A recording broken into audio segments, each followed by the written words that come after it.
अरे भाई, ये हालत कैसी बना रखी है? भाई दिवाली खेल कर आ रहा हूँ। दिवाली लग तो होली रही है हालत से। जब दिख रहा है तो पूछ क्यों रहा है? ऐसा क्या हुआ? एक बहुत लंबी कहानी है। टाइम है? हाँ हैगा। टाइम है तो ठीक है। और जिसके पास नहीं है वो लोग टाइम निकाल लो। ये कहानी बहुत इंटरेस्टिंग है, तो बैठ के आराम से सुनाता हूँ आप लोगों को। भाई सुनानी थोड़ी है, दिखानी पड़ेगी ना। हाँ हाँ, दिखा रहा हूँ भाई। तो चलते हैं थोड़ा पीछे, कहानी दिखाते हैं आपको।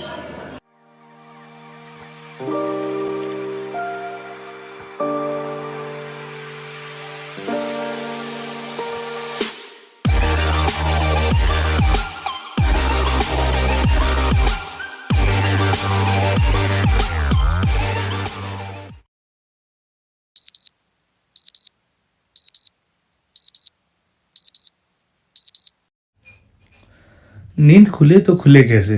रात भर पबजी के बॉर्डर पर गोलियां जो चला रहे थे। 1 घंटा ऐसे बीत गया मानो जैसे 5 मिनट ही हुए। फिर याद आया, पबजी से ज़्यादा इम्पोर्टेंट ब्लॉग शूट करना है।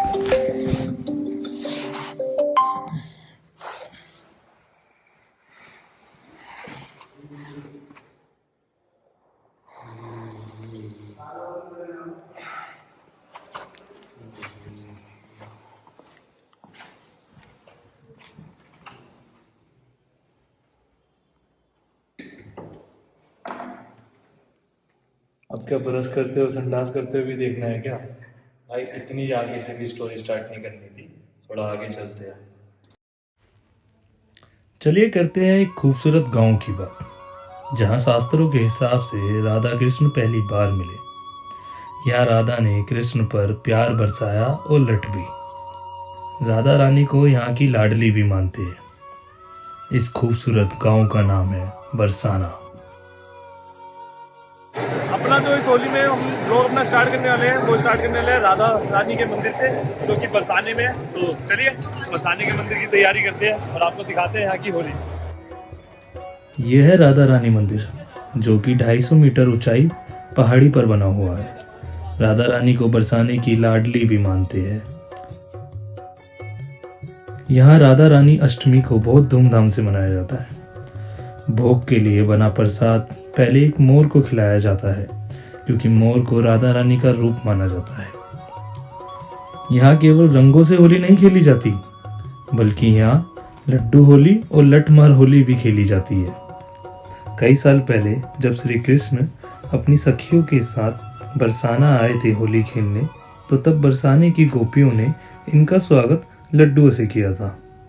तब से भक्तों के ऊपर लड्डुओं की बौछार करके लड्डू होली मनाई जाती है। उसी प्रकार लड्डू होली के अगले दिन होती है लठमार होली। कहा जाता है श्री कृष्ण अपनी सखियों के साथ बरसाने की गोपियों को तंग कर रहे थे, तो गोपियों ने लठ मार कर श्री कृष्ण और उनकी सखियों को गांव से भगा दिया था। तब से लठमार होली खेली जाती है। भीड़ देखकर अंदाजा लगा ही लिया होगा आपने, यहाँ की होली कितनी प्रसिद्ध है।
तो ये है यहाँ के भक्तजन, जो राधा रानी मंदिर के परिसर पर नाच गाना करके अपनी होली का मजा लेते हुए।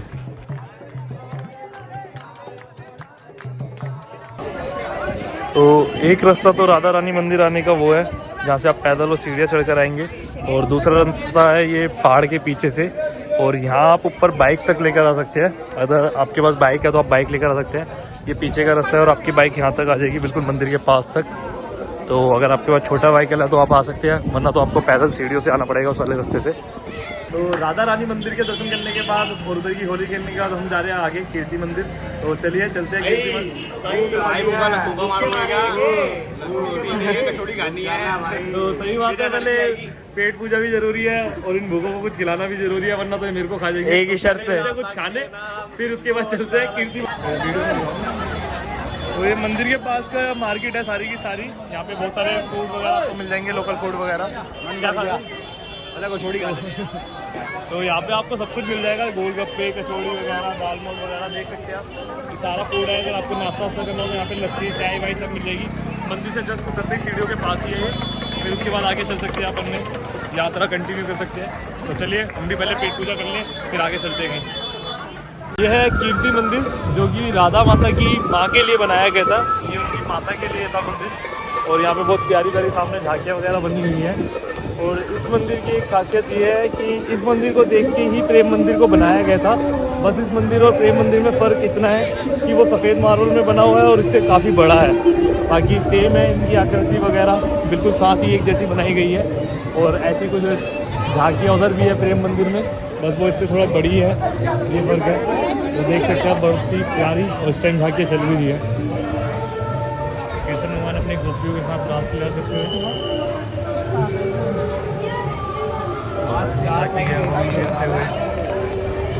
हेलो रिंकी, बनाना मेरे पास भेज दीजिए। साना राधा माता का गाँव था। बहुत तंग करा है, बहुत तंग करा राधा माता को, मट्टी फोड़ देते थे। चल ये पूरा मंदिर है। इनकी अपनी कैंटीन वगैरह भी है कीर्ति मंदिर की। कैंटीन वगैरह में आप खाना ना खा सकते हैं। और ये मंदिर है पूरे बात। और रात को यहाँ पे लाइटिंग बहुत प्यारी हो जाती है, तो रात के टाइम ये और सुंदर लगता है। पर हमारे पास टाइम कम है तो हम इसलिए स्टार्टिंग में इधर ही आ गए हैं। हम चलते हैं अपना नेक्स्ट गोवर्धन के लिए, गोवर्धन की परिक्रमा करते हैं, फिर उसके बाद आगे बढ़ते हैं।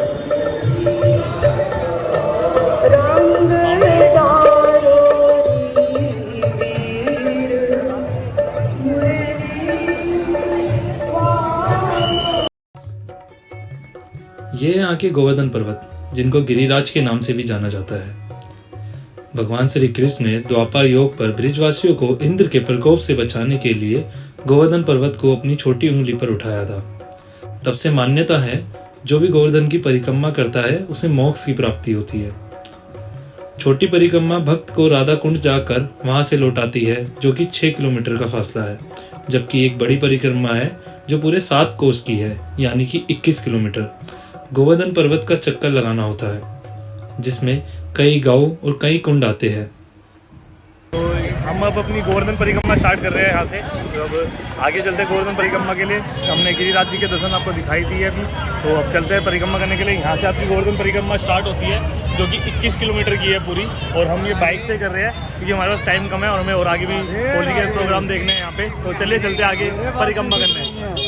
दुनिया में क्या लेके आएंगे, क्या लेके जाएंगे। दोस्तों, ये है हमारा इस परिक्रमा का पहला मंदिर।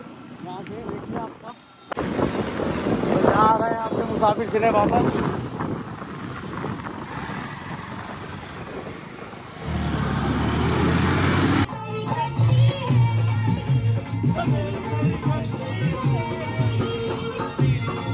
ये श्रीनाथ टेम्पल है। गोवर्धन की परिक्रमा करते टाइम छोटे बड़े मंदिर ऐसे बहुत से पड़ते रहेंगे रास्ते में। तो अगर आप पैदल कर रहे हो तो आप सारे मंदिर के दर्शन करते हुए आइएगा, मैं यही बोलूँगा। अगर बाइक या रिक्शे से तो मेन जो मंदिर है वहाँ पे रोक के रिक्शा या जिसमें अपने गाड़ी में हो आप उससे उतर के दर्शन जरूर करिएगा। अब आगे चलते हैं, आगे कुंड है, वहाँ के दर्शन करते हैं।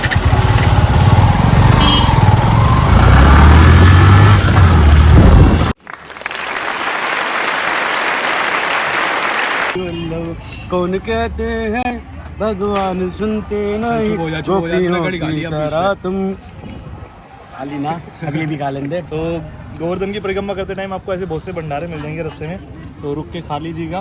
खाने को भी मना नहीं करते, प्रसाद को टेस्ट कर लीजिएगा। हमें आलू की सब्जी और पूड़ी और कचौड़ी और हलवा सारी चीज़ें हमारे पास, और खीर भी हम खाना खा रहे हैं। खीर हम खा चुके हैं। पानी की बोतल, वो पानी के वो भी मिल लेते थैली पाउच। पानी का कंटेनर खड़ा है, पानी का कंटेनर। तो रास्ते में जो भी हो खा लीजिएगा, आपको जो पावर मिल जाए, एनर्जी वगैरह मिल जाए पैदल चलने के लिए और हमें बाइक चलाने के लिए, क्योंकि हम तो बाइक से आए हैं। परिक्रमा करने के बाद यहाँ पे राधा कुंड, और ये बहुत पॉपुलर है। यहाँ पे आप आके अपना स्नान भी कर सकते हैं। अगर स्नान नहीं करना चाहते तो मुँह हाथ धो के अपने ऊपर चींटे मार लीजिए और यहाँ पे पूजा वगैरह कर सकते हो। दिया वगैरह जला के फूल छोड़ दीजिए और फिर इसके बाद अपनी परिक्रमा कंटिन्यू रखिए। और जो मैंने परिक्रमा करी है पूरी करी है मैंने, बड़ी वाली। इसमें छोटी और बड़ी परिक्रमा दोनों को मिलाया गया, तो 21 किलोमीटर की परिक्रमा है टोटल। और अब थोड़ी सी रह गई है, 11 किलोमीटर थी आई थिंक मेरी, अब 4-1 किलोमीटर परिक्रमा ही रह गई है मेरी। तो चलते हैं अभी अपनी परिक्रमा कंप्लीट करते हैं और इसके बाद अगला चलते हैं होली के लिए आगे, देखते हैं कहाँ चलना है। और ये कुंड जो कि बहुत ही सुंदर है, सफाई हैंड टू हैंड इधर चल रही है। आप देख सकते हैं जो फूल पानी में फेंके जा रहे हैं उसे हैंड टू हैंड उठाया जा रहा है ताकि गंदगी ज़्यादा ना फैले। इसे राधा कुंड कहा जाता है।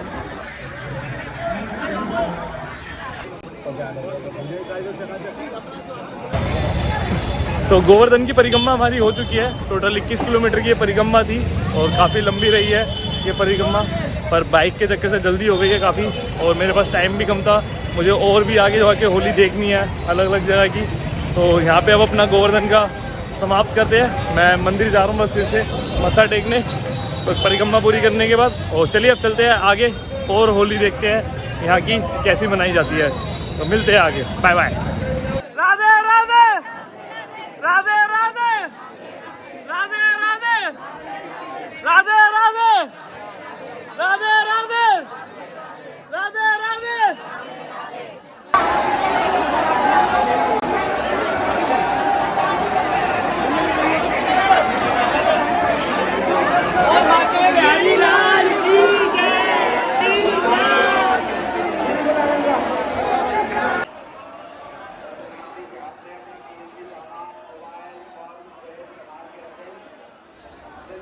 तो यह है यहाँ का बांके बिहारी मंदिर। कहा जाता है श्री कृष्ण और राधा ने स्वामी हरिदास जी के पास रहने की इच्छा प्रकट की, लेकिन हरिदास जी ने श्री कृष्ण से कहा कि प्रभु मैं तो संत हूँ, आपको लंगोट पहना दूंगा, लेकिन माता को नित्य भूषण कहाँ से ला कर दूंगा। भक्त की ये बात सुनकर राधा कृष्ण की युगल जोड़ी एकाकार होकर एक विग्रह रूप में प्रकट हुई। हरिदास जी ने इस विग्रह को बांके बिहारी का नाम दिया।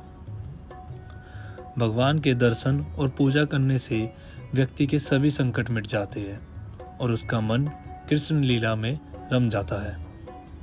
आप लोगों को पता है बांके बिहारी को एक टक नज़र से ना देखने के पीछे एक कहानी है। कहा जाता है एक बार राजस्थान के एक राजा बांके बिहारी के दर्शन करने आए और वो भगवान को नज़रों से नज़रें मिलाकर एक टक देखते रहे। इसके बाद राजा अपने राज्य वापस चले गए। कुछ देर बाद मंदिर के पुजारियों ने मंदिर में आकर देखा तो वहाँ भगवान नहीं थे।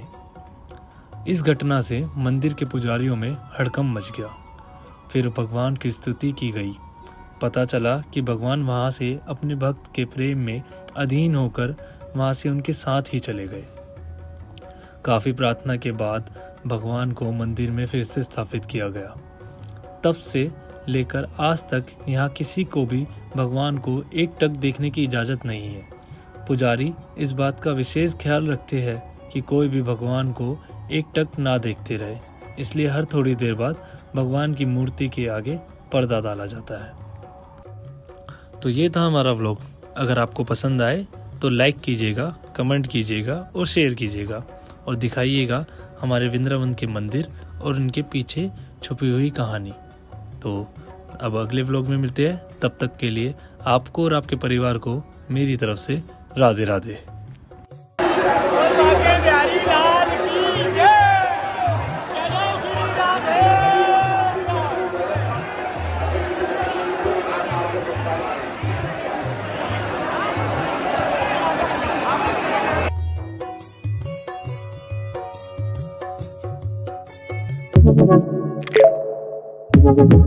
Audio Jungle.